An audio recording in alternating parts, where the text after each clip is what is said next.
ఇంతకీ మీకు కొత్తగా మధ్యలో ఒక బ్రదర్ పుట్టుకొచ్చారు. ఎలా ఉన్నారు మీ బ్రదర్? యోగక్షేమాలు ఏమైనా తెలుసుకుంటున్నారా? ఎవరు? చంద్రబాబు నాయుడు. చంద్రబాబు నాయుడు గారు తారకరత్న నా యొక్క వైఫ్ సిస్టర్ డాటర్ని మ్యారేజ్ చేసుకోవడం జరిగింది. వాళ్ళ కుటుంబంలో వాళ్ళ అనుమతి లేకుండా వాళ్ళు లవ్ మ్యారేజ్ చేసుకోవడం జరిగింది. ఆ మ్యారేజ్ నేనే దగ్గర నుంచి చేయించాను. అప్పుడు కూడా చంద్రబాబు నాయుడు గారు నాకేమీ పరిచయం కాలేదు. ఆ తర్వాత వాళ్ళ కుటుంబం వీళ్ళని తిరస్కరించింది, బయటికి ఇంటేశారు. నేనే బాగోగులన్నీ చూసుకుంటా వచ్చాను. నేను దురదృష్టవశాత్తు తారకరత్న చనిపోవడం జరిగింది. ఆ చనిపోయినప్పుడు మొట్టమొదటిసారిగా బాలకృష్ణ గారు కానీ చంద్రబాబు నాయుడు గారు కానీ పరిచయం కావడం జరిగింది.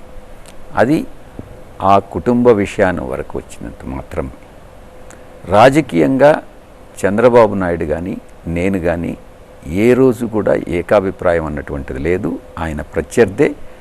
అవసరమైతే పదునైన మాటలతో విమర్శిస్తా.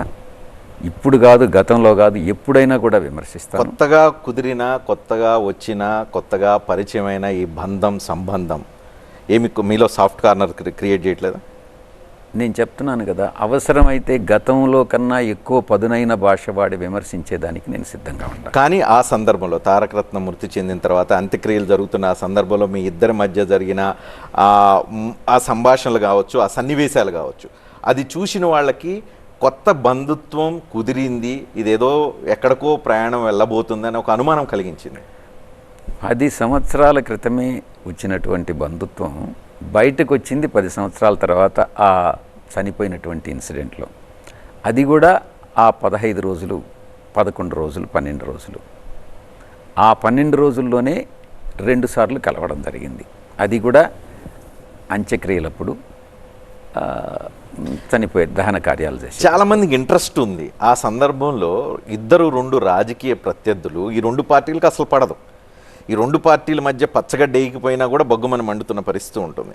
అలాంటి 2 రాజకీయ పార్టీల మధ్య సూటిగా విమర్శించుకుండే 2 కీలకమైన రాజకీయ నాయకుల మధ్య జరిగిన తీవ్ర సంభాషణ ఏంటి అని చాలామంది తెలుసుకోవాలనుకున్నారు. ఏమైనా చెప్పగలిగితే?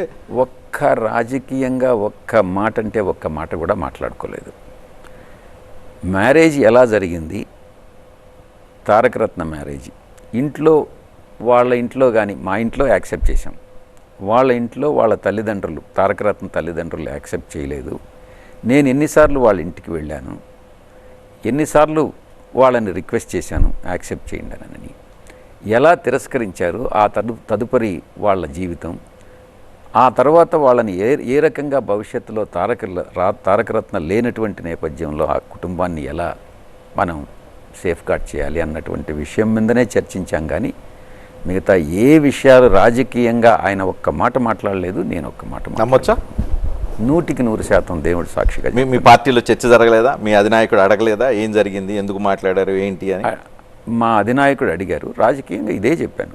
దేవుడు సాక్షి, వెంకటేశ్వర స్వామి సాక్షిగా చెప్తున్నాను.